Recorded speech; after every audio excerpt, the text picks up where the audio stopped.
स्वागत छ कार्यक्रम दायित्वबोधमा। म कुमार भण्डारी। देशमा व्यथिति बढेको छ। नकारात्मक समाचारहरूले मिडियाका समय र पानाहरू भरिएका छन्। भ्रष्टाचार, कालोबजारी, गुण्डागर्दी, चोरी डकैती, हत्या हिंसा लगायतका आपराधिक क्रियाकलापहरू दिन प्रतिदिन बढिरहेका छन्। लाग्छ दायित्व बोकेकाहरूले दायित्व बिर्सेका छन्, तर यसबीचमा राम्रा व्यक्ति नभएका पनि होइनन्। दर्शकहरू, दायित्वबोध यस्तो कार्यक्रम हो जसले आफ्नो दायित्व सिक्ने र सिकाउने काम गर्छ। त्यसैले हामी विभिन्न संघ संस्था, सरकारी कार्यालय तथा उच्च ओहदामा बसेर देश विकासमा जुटिरहेका व्यक्तिहरूको दायित्वको कुरा गर्छौं। दायित्व पूरा गर्नेको प्रशंसा मात्र गर्दैनौं, दायित्व पूरा नगर्नेलाई खबरदारी समेत गर्छौं। खेलले मनोरञ्जन मात्र दिँदैन, राष्ट्रलाई गौरवपूर्ण परिचय समेत प्रदान गर्दछ। खेलाडीहरू मेडल मात्र लिँदैनन्, विश्व मानचित्रमा आफ्नो देशलाई अग्रणी भूमिमा उभ्याउन निरन्तर लागिरहन्छन्।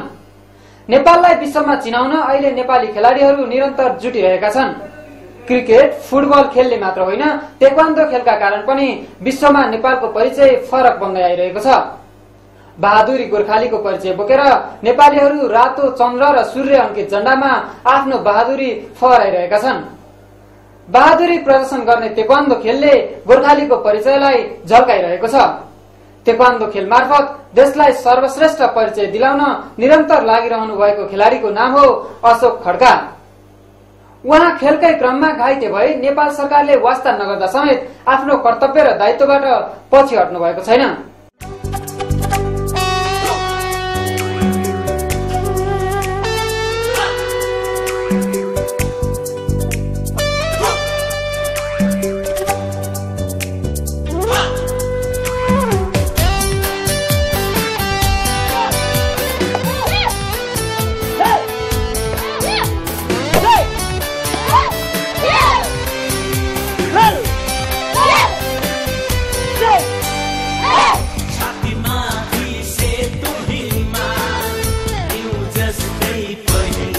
विक्रम सम्वत 2043 सालमा पिता रामहरि खड्का र माता अम्बिका खड्काको कान्छो छोराको रूपमा काठमाडौँको पूर्वी क्षेत्र आलपोटमा जन्मनुभएका अशोक खड्का अहिले टेक्वान्डोको अन्तर्राष्ट्रिय प्रशिक्षक हुनुहुन्छ। आलपोटमा जन्मनुभएका खड्काले आफ्नो बाल्यकाल भने मूलपानीमा बिताउनुभयो।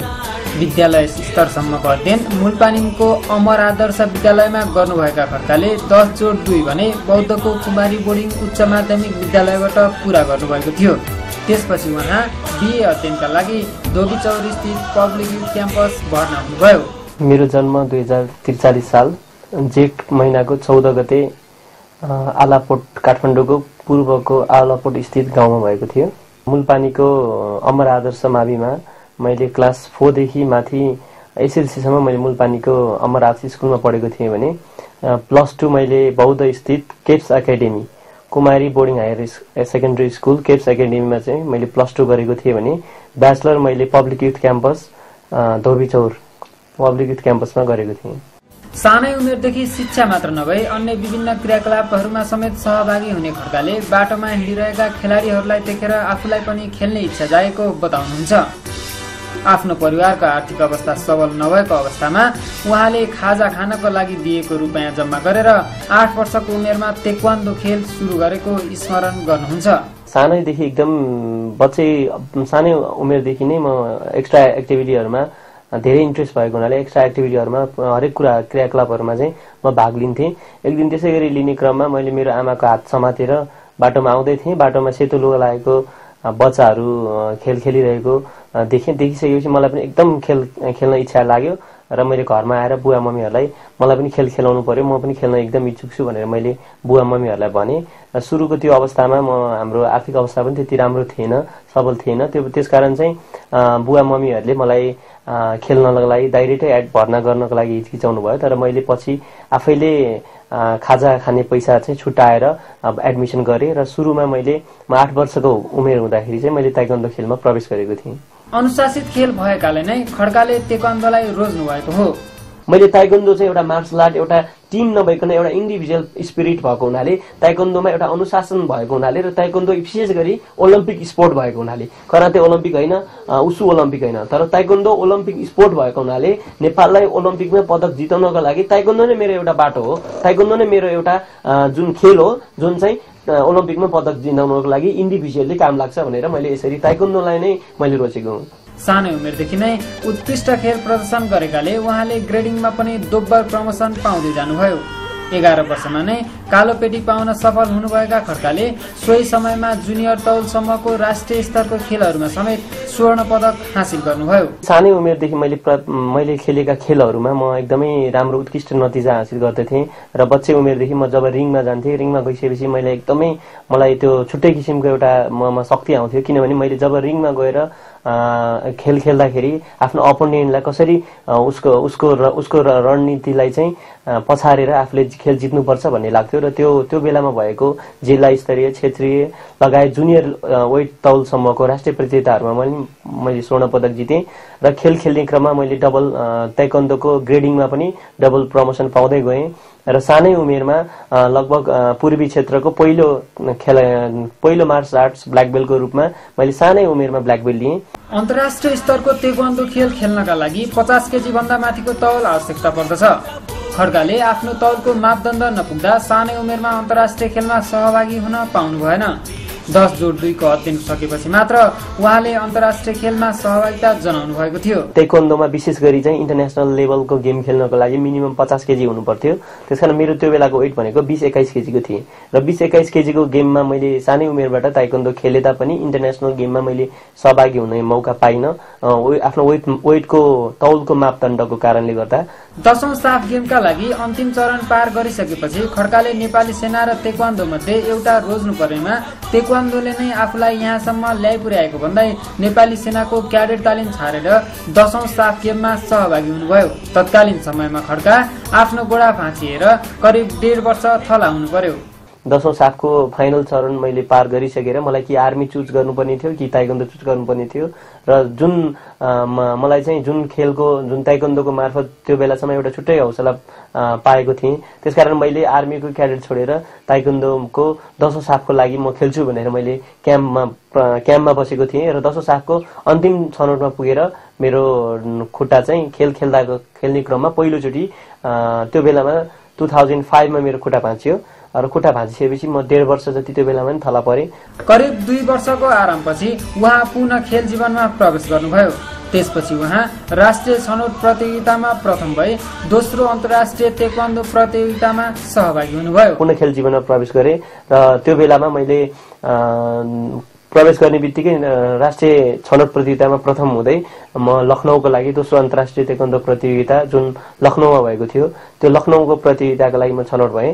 जीवनको सबैभन्दा ठूलो इच्छा ओलम्पिक पदक भित्राउने लक्ष्यका साथ अन्तर्राष्ट्रिय ताइक्वान्डोमा सहभागी भएको भए पनि आफूलाई भाग्यले साथ नदिएको उहाँ बताउनुहुन्छ।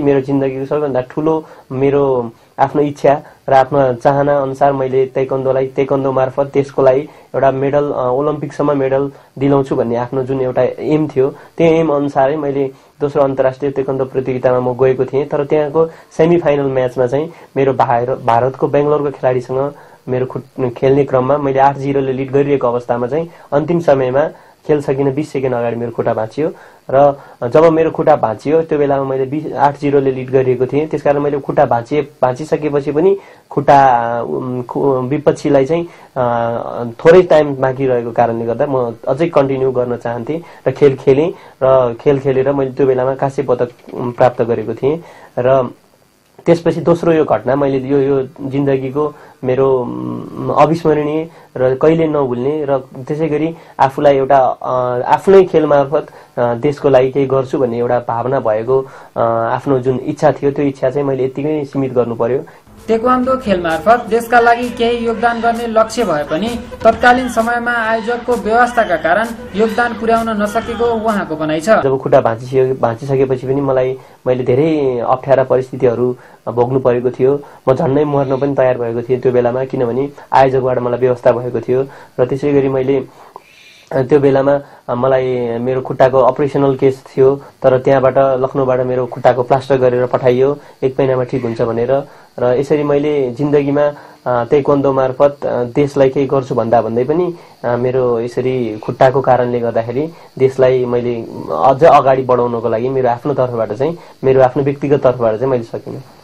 घाइते भएर अस्पतालको ओछ्यानमा छटपटाइरहेको अवस्थामा पनि सम्बन्धित निकायले वास्ता नगरेको बताउँदै उहाँ आफ्नो दुःखलाई यसरी स्मरण गर्नुहुन्छ। म जब इन्डियाबाट नेपाल आएँ, नेपाल अर्थोपेडिक अस्पतालमा म जब एडमिट भइसकेपछि त्यो बेलामा म नेपाल ताइक्वान्डो संघ कार्यालय सहायकको रूपमा पनि काम गर्थेँ।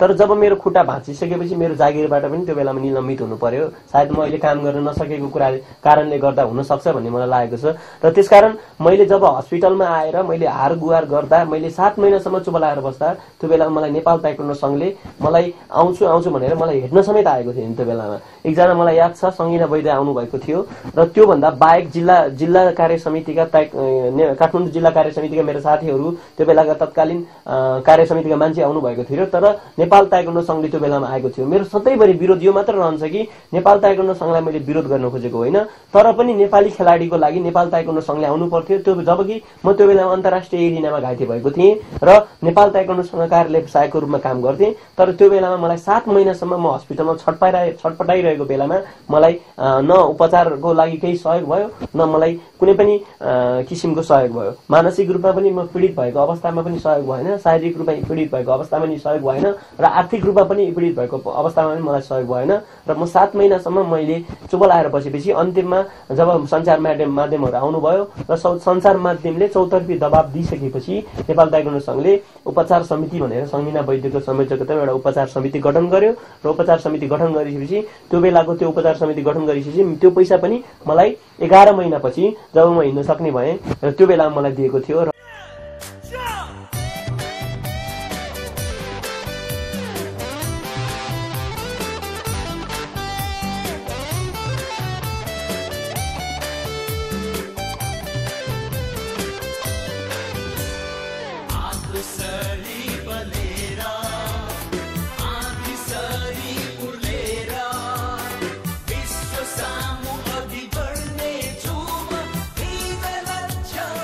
जब मेरो खुट्टा भाँचियो मलाई एउटा अँध्यारो कोठामा एउटा त्यहाँको पुलिस एकाडेमीमा लगेर राखिएको थियो। मेरो खुट्टाको कुनै उपचार भएको थिएन त्यो बेलासम्म, त्यो रातसम्म। र भोलिपल्ट चौतर्फी दबाब परेपछि आयोजकलाई मलाई एउटा हस्पिटलमा लगेर खुट्टाको प्लास्टर गरियो र जब राति म सुत्न नसकेर म एकदम गाह्रो महसुस भयो, किनभने मेरो खुट्टा भाँचियो भन्दा पनि मैले ताइक्वान्डोलाई अझै केही गर्छु भन्ने आफ्नो इच्छा थियो। त्यो इच्छा चाहिँ पुरा भएन भनेर अब हुन सक्दैन भन्ने सोचेर म राति त्यत्तिकै नसुतिकन बसिरहेको थिएँ। त्यस बेला मलाई त्यो जुन हस्पिटलले मेरो प्लास्टर गरेको थियो त्यो हस्पिटलको कागज हेर्दाखेरि त्यहाँको एउटा प्रसुति रोग विशेषज्ञले मेरो खुट्टाको प्लास्टर गरेको रहेछ।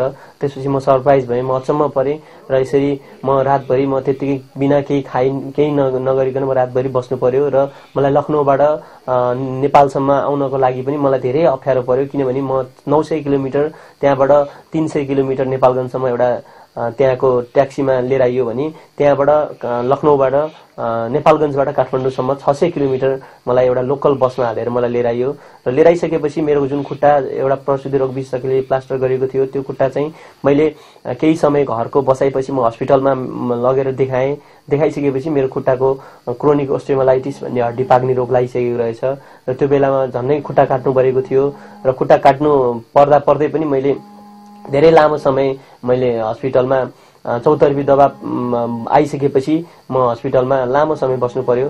लामो समय बसिसकेपछि मैले मेरो हड्डीको रोगको कारणले गर्दाखेरि खुट्टाको अवस्था पनि धेरै नाजुक हुँदै गयो र मेरो त्यो बेला आर्थिक अवस्था पनि राम्रो थिएन, किनभने म ताइक्वान्डोकै लागि म सम्पूर्ण जीवन त्यो बेलासम्म मैले यापन गर्न चाहन्थेँ र मेरो साइड जब पनि कुनै थिएन त्यो बेलामा। त्यसकारण मैले हस्पिटल लामो समय बस्दाखेरि मलाई सुरुमा त कुनै खेलकुद निकायहरूले मलाई वास्ता गरेको थिएन, तर जब मिडिया आयो, जब सुरुमा जनप्रहार भन्ने साप्ताहिक पत्रिका थियो, त्यसै गरी इमेज च्यानलको अलगधार भन्ने कार्यक्रम, त्यसै गरी कान्तिपुर आज भन्ने कार्यक्रम लगायतका कार्यक्रमहरूले मलाई मेरो बारेमा समाचार प्रकाशित गरिसकेपछि म समाचार प्रकाशित गरिसकेपछि बल्ल एउटा उपचार समिति भनेर गठन गरिएको थियो। 14औं पटक गोडाको शल्यक्रिया गरिसकेपछि पनि खड्काले 6औं राष्ट्रिय खेलकुद प्रतियोगितामा स्वर्ण पदक हासिल गर्नुभयो। 14 पटक मेरो अपरेसन भयो। 14 पटक अपरेसन भएपछि सायद सञ्चार माध्यमहरूले म खेल्न सक्दिनँ, हिँड्न पनि गाह्रो होला भन्ने जुन तमाम मानिसहरूको जुन एउटा उहाँहरूले देख्नु भएको मेरो प्रत्यक्ष रूपमा देख्नु भएको कारणले गर्दा गर्नुभएको थियो र मैले त्यो बेलामा पनि मिडियामा भनेको थिएँ म अझै पनि खेल्छु र त्यसै गरी त्यसको परिणाम स्वरूप मैले अहिले भर्खरै यही खुट्टाको भरमा पनि खुट्टा ठिक भइसकेपछि पनि मैले 6औं राष्ट्रिय खेलकुद प्रतियोगिता जुन धनगढीमा सम्पन्न भएको थियो त्यसमा स्वर्ण पदक जितेको थिएँ भने अहिले भर्खरै सम्पन्न 3-4 महिना अगाडि सम्पन्न 6औं कोरियन एम्बेसेडर राष्ट्रिय ताइक्वान्डो प्रतियोगितामा पुम्सेतर्फ मैले सिल्भर मेडल प्राप्त गरेको थिएँ। अझै पनि ओलम्पिक पदकका लागि आफू जीवनभर ताइक्वान्डो खेलमा लाग्ने खड्काको लक्ष्य रहेको छ। राष्ट्रिय खेलकुद परिषदले, नेपाल ताइक्वान्डो संघले, खेलकुद मन्त्रालयले कुनै पनि रूपमा हेरेको छैन, तर पनि मैले भोलुन्टरली भए पनि आफूले ज्यानले भ्याएसम्म, आफ्नो शरीरले भ्याएसम्म अशोक खड्काको शरीरमा 2 थोपा रगत रहेसम्म म नेपाली ताइक्वान्डोको लागि, नेपालको खेलकुदको लागि जीवनभर लाग्नेछु। खेलकुद क्षेत्रमा समेत राजनीतिक प्रभाव परेकाले राज्यले समेत खेलाडीलाई उपेक्षा गरेको खड्का दावी गर्नुहुन्छ। एउटा खेलाडी जो देशको लागि खेल्छ, जो खेलुन्जेल देशले माया गर्छ, मेडल लिएर देशले त्यसलाई सम्मान गर्छ, तर मेडल ल्याउन छोडेपछि ऊ घाइते भएपछि र विविध कारणले उसले खेललाई कन्टिन्यू नदिन सकेन भने त्यसलाई राज्यले उपेक्षा गर्छ, त्यसलाई राज्यले हेला गर्छ। त्यो किनभने खेलकुदमा राजनीतिक नियुक्ति भएर हो। र यदि खेलाडी चाहिँ राज्यले हेर्ने हो भने नेपालीहरू पनि अरू देशको तुलनामा चान्चुने छैनन् र नेपालले पनि खेलकुद मार्फत विदेशमा नेपालको नाम चिनाउनका लागि सक्षम छ भन्ने मलाई लागेको छ। अन्य खेलहरू भन्दा ताइक्वान्डो सुरक्षित खेल हो। ताइक्वान्डोमा 3वटा विधाहरू रहेका हुन्छन्। खड्काले 3वटा विधामा आफ्नो कला प्रस्तुत गर्दै आउनु भएको छ। ताइक्वान्डो एकदमै सेफ्टी गेम हो। कराते अरू गेमहरू भन्दा हाम्रोमा सबै इक्विपमेन्टहरू प्रयोगमा हुन्छ। ताइक्वान्डोमा विशेष गरी 3वटा पाटाहरू छन्। एउटा केरोगी जसलाई स्पायरिङ भन्छ भने, अर्को चाहिँ पुम्से जो काँटा भन्छ भने, अर्को चाहिँ डेमोन्स्ट्रेसन जसलाई चाहिँ हामी प्रदर्शन भन्छौँ। नेपालमा पहिलोचोटि पेटमा मोटरसाइकलहरू कुदाएर, त्यसै गरी मैले एकदम रिक्सी कुराहरू, ट्युबलाइटहरू फुटाएर लगायत विभिन्न ताइक्वान्डो डेमोन्स्ट्रेसनहरू गरेर मैले डेमोन्स्ट्रेसनलाई पनि अगाडि बढाएको छु भने पुम्से जुन विधामा चाहिँ मैले खुट्टा भाँचिसकेर पनि पुम्से विधामा मैले पदक लिएर आएको थिएँ। सम्बन्धित निकायले व्यवस्था गरेका कारण देशमा ताइक्वान्डोको विकास हुन नसकेको खड्का बताउनुहुन्छ। नेपाल ताइक्वान्डो संघले जुन नीति अवलम्बन गरेर ताइक्वान्डो विकासको लागि र जुन नेसनल टिमका भएका खेलाडीहरूलाई देखि लिएर नेपालको दूर दराजमा रहेका खेलाडीहरूलाई एउटा नीति बनाएर, एउटा कानून बनाएर, एउटा सिस्टम बनाएर लग्यो भने चाहिँ ताइक्वान्डोको अझ बढी राम्रो विकास हुन्छ।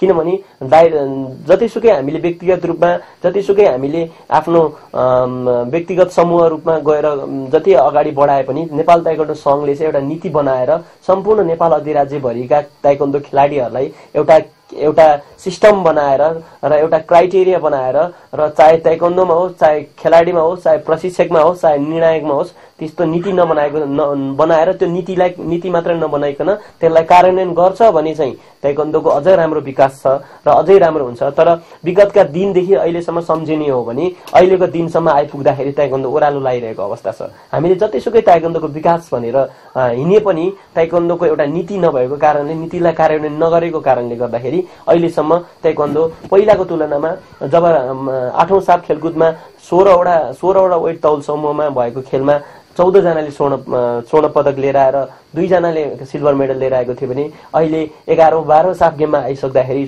14वटा गोल्ड मेडलबाट 2टा मेडलमा झरेको छ। त्यो किन त भने नेपाल ताइक्वान्डो संघले एउटा नीति बनाएर त्यो नीतिलाई कार्यान्वयन गरेर गएको खण्डमा मात्र अझ फेरि पहिलाको स्थानमा आउँछ भन्ने मलाई लागेको छ। शारीरिक अस्वस्थताका कारण लक्ष्य पूरा गर्न नसकेको बताउँदै खड्का आगामी दिनमा आफूले प्रशिक्षण दिएका खेलाडीहरू मार्फत अन्तर्राष्ट्रिय पदक देशमा भित्राउनका लागि दिनरात खटिरहनु भएको छ। नेपाललाई अन्तर्राष्ट्रिय स्तरमा चिनाउनको लागि एउटा ओलम्पिकको पदकको हामीलाई नेपाललाई खाँचो छ। त्यसकारण मैले अब आफ्नो एम चाहिँ मबाट पूरा हुन देखिएको छैन। मेरो आफ्नो व्यक्तिगत शारीरिक कारणले गर्दाखेरि म मेरो आफ्नो उसबाट चाहिँ अगाडि बढाउन नसक्ने भएको हुनाले चाहिँ मैले चाहिँ अबको आफ्नो एम चाहिँ खेलाडीहरूलाई प्रोडक्ट गरेर खेलाडीहरू मार्फत पुरा गर्छु भन्ने सोचका साथ म अहिले रात दिन खटिरहेको छु। खड्काले अहिले चेपाङ जातिका बालबालिकालाई मात्र नभई यौनजन्य हिंसाबाट पीडित बालबालिकाहरू तथा Mulpani taekwondo dojang, आलपोट taekwondo dojang लगायतमा taekwondo खेलको प्रशिक्षण दिँदै आउनु भएको छ। मैले अहिले रेगुलर रूपमा 5 वटा तेक्वान्दो डोजाङ तथा स्कुलमा लगायतमा मैले प्रशिक्षण गराइरहेको छु। मुलपानीको चेपाङहरू जुन चेपाङ जातिमा पहिलोचोटि ताइक्वान्दो मैले इस्टाब्लिस गरेको थिएँ, चेपाङहरूले जुन एकदम राम्रो तरिकाबाट अगाडि बढाइरहेका छन् भने यौनजन्य हिंसा पीडित बालबालिकाहरू छन्, जो रेपमा परेका बच्चाहरू छन्, जो रक्षा नेपाल भन्ने एउटा संस्था छ, त्यो संस्थामा आबद्ध भएका बच्चाहरू 32 जना बच्चाहरू छन्। ती बच्चाहरू र मुलपानीमा रहेका चेपाङ बच्चाहरूलाई मैले फ्रीमा भोलुन्टरली मैले ताइक्वान्दो सिकाइरहेको छु र त्यो बच्चाहरूबाट र मैले बाहिर सिकाइरहेको चेलाहरूबाट मैले एउटा आशा राखेको छु र त्यसकारण मैले रात दिन म यो ताइक्वान्दोमै खटिरहेको छु र त्यसै गरी मैले ताइक्वान्दोमा एउटा खेलेर मात्र नभइकन खेलाडी अनुशासित हुनुपर्छ, खेलाडीलाई सामाजिक क्रियाकलापमा अगाडि बढाउनुपर्छ, कुलतबाट छुटाउनुपर्छ अनि मात्र खेलाडी हुन्छ। त्यसकारण मैले सबै एक्टिभिटीहरूमा उनीहरूलाई इन्भल्भ गराउने गरेको छु। अहिलेसम्म तेक्वान्दोको आधिकारिक गीत नभएको अवस्थामा खड्काले पहिलो पटक तेक्वान्दोको गीत निर्माण गर्नुभएको छ। ताइक्वान्दो गीत पनि मैले निकालेको छु। मैले मेरो आफ्नो कन्सेप्टमा उक्त गीतलाई दिनेश दाहालले गाउनु भएको थियो भने रचनाकार मेनुका थापा हुनुहुन्थ्यो भने उक्त गीतको संगीतकार जुगल डङ्गोल दाई हुनुहुन्थ्यो। त्यसकारण हामी एउटा टिमले 6 महिना लामो रिसर्च पछि हामीले उक्त ताइक्वान्दो गीत नेपाल ताइक्वान्दो संघले उक्त गीतलाई आधिकारिक मान्यता दिएको थियो। आफूले जस्तै दुःख अन्य खेलाडीहरूले भोग्नु नपरोस् भन्ने चाहनाका साथ खड्काले खेलाडी संरक्षण कोष सञ्चालन गर्दै हुनुहुन्छ भने तेक्वान्दो एकाडेमी स्थापना गर्न निरन्तर जुटिरहनु भएको छ। खेलाडीको हितको लागि मैले एउटा खेलाडी संरक्षण कोष खोल्ने विचार गरेको छु, जसले चाहिँ नेपालमा बसेका दूर दराजमा रहेकादेखि लिएर सबै ठाउँमा रहेका खेलाडीहरूलाई केही वीरमर्का भयो भने त्यसबाट हेर्छ। 2053 सालमा त्यो बेलामा म जम्मा 10-11 वर्षको मात्र थिएँ। भर्खरै मैले ब्ल्याक बेल्ट लिएको अवस्थामा मैले मुलपानी तेक्वान्दो डोजाङ भनेर मैले खोलिरहेको छु र त्यो मुलपानी तेक्वान्दो डोजाङमा मैले 2053 सालदेखि अहिलेसम्म मैले प्रशिक्षण गराइरहेको छु र विशेष गरी मुलपानी तेक्वान्दो डोजाङ मार्फत मैले चाहिँ एउटा ताइक्वान्दो एकाडेमी बनाउनको लागि मैले सरकारसँग जग्गा पनि माग गरिएको छु र मुलपानीमा जुन क्रिकेट एकाडेमी छ र फोरमैला रहेको जुन बेलामा त्यहाँ डम्पिङ साइट थियो, डम्पिङ साइट रहेको अवस्थादेखि नै मैले 53 सालदेखि अहिले 71 सालसम्म आइपुग्दासम्म मैले कन्टिन्यू 20-22 वर्ष मैले त्यहाँ ताइक्वान्दो सिकाएको छु र त्यसकारण मैले मुलपानीमा एउटा मुलपानी तेक्वान्दो डोजाङलाई परिणत गरी मुलपानी तेक्वान्दो एकाडेमी, जुन एकाडेमी फुटबलको छ भने हामीले ताइक्वान्दोको पनि एउटा एकाडेमी बनाएर त्यो एकाडेमी मार्फत हामीले खेलाडीलाई एउटा नयाँ राम्रो खेलाडी अगाडि बढाउनको लागि मैले मुलपानी तेक्वान्दो डोजाङलाई मुलपानी तेक्वान्दो एकाडेमीको रूपमा परिणत गर्न मैले अहिले काम गरिरहेको छु। खड्का अहिले कोरियामा हुन लागेको 8औं विश्व तेक्वान्दो कल्चरल एक्सपोमा सहभागी हुन रक्षा तेक्वान्दोका 7 खेलाडी सहित त्यसतर्फ प्रस्थान गर्दै हुनुहुन्छ। त्यसैगरी जुलाईमा लन्डनमा आयोजना हुने 10औं अन्तर्राष्ट्रिय खुल्ला आमन्त्रण तेक्वान्दो प्रतियोगितामा 5 राष्ट्रिय खेलाडी सहित प्रशिक्षकको रूपमा खड्काले सहभागिता जनाउनुहुनेछ। खेल राष्ट्रको गौरव हो भने खेलाडी राष्ट्रका गहना हुन्, तर पछिल्लो समयमा नेपाल सरकार तथा सम्बन्धित निकायले खेल र खेलाडी प्रति व्यवस्था गर्दा खेल क्षेत्रको विकास हुन सकिरहेको छैन। यद्यपि नेपाली खेलाडीहरू भने आफ्नो बलबुतोले भ्याएसम्म कड़ा परिश्रमका साथ अन्तर्राष्ट्रिय स्तरसम्म पुग्न सफल भएका छन्। खेलाडीहरूको यो कार्यले निरन्तरता पाओस्, हाम्रो पनि शुभकामना।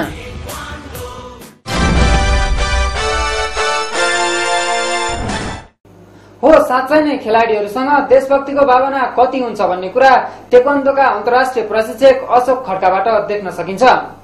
14औं पटकसम्म आफ्नो गोडाको अपरेसन गर्दासम्म निको नभएको घाइते अवस्थामा पनि उहाँ आफ्नो दायित्वबाट कहिल्यै विचलित हुनु भएको छैन। बिहान उठेदेखि बेलुका नसुतेसम्म खड्का तेक्वान्दोको विकास र विस्तारमा निरन्तर जुटिरहनु भएको छ। देशलाई ओलम्पिक मेडल प्रदान गराउने प्रयासमा उहाँले चाल्नु भएको कदम र उहाँको दायित्वबोध साँच्चै नै प्रशंसनीय छ। खेलाडीको यो उत्साह निरन्तर जारी रहोस्। राज्य र सम्बन्धित संघ संस्थाले खेलाडीको मनोबल वृद्धिका लागि आफ्नो दायित्वलाई नभुलुन्। कार्यक्रम दायित्वबोध आजलाई यति नै। अर्को हप्ता यसै समयमा दायित्वबोधको नयाँ श्रृंखला लिएर उपस्थित हुनेछौं। तपाईहरूले www.mynewsnepal.com मा लगइन गरेर पनि कार्यक्रम दायित्वबोध हेर्न सक्नुहुनेछ। सुझाव र सल्लाहका लागि हाम्रो इमेल info.mynewsnepal@gmail.com मा सम्पर्क गर्न सक्नुहुनेछ। 0144263773 फोन गरेर पनि सुझाव र सल्लाह टिपाउन सक्नुहुनेछ। दायित्व पूरा गर्नलाई हाम्रो सलौट। तपाई पनि आफ्नो दायित्वबाट पर नभाग्नुहोला। जय नेपाल, जय दायित्व।